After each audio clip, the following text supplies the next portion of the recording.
ئەوە لەگەر کاک سولێمانی کە جیرانی خۆم و ئالی مزگەفتەیە 137 کیلۆی بوو. ڕۆژی لە نێژی سبێنێکە گوت ئێرە دکتۆر چارەکەم لێ ناکەی. گوتم 37ەکە با لەمە بەبیتە. ئێستا کێشامان چەند کیلۆ بووی؟ 100 کیلۆ. 37 کیلۆیەکەمان لێستاندەوە. ئەزۆشتان نەبیتە سارە شێشتان دادەبەزی دەکەینە دوو ڕەقەمی. یەکی چیمایە؟ 9 مانگا 37 کیلۆ دەکەینە دوو ڕەقەمی. ئینشاءالله 2/11 بە خەڵاتەکەی دەکەویتر. بەردەوام لە لابردنی قەڵەوی. ئێستا کە وەسعت کۆ لەگەر ئەو کاتی کوی. الحەمدولله زۆر فەرقی هەیە، زۆریش باشی نیستەکە. لەبیت ما معاناتی ئەو کاتی کوو بووی؟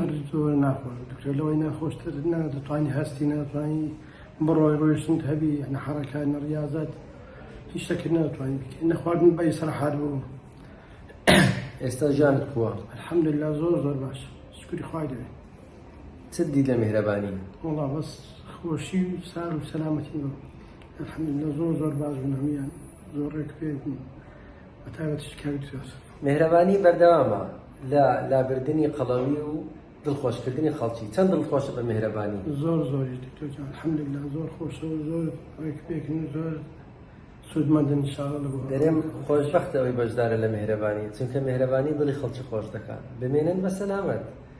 2/11 دەبینن 728 وەکو کاک سلێمانی عملیاتی کردی و ئیسیفادەی کردیە. نییە لە میهرەبانی عملیاتی کردی و ئیسیفادەی نەکردبی نیتمان. بمێنن بە سەلامەت. الحەمدولله نسبەی مردنیش دەکەنمان 0 بووە هەتا ئێستاکە. ئینشاءالله هەر بە 0ش دەمێنێتەوە. میهرەبانی دڵسۆزی و لێزانی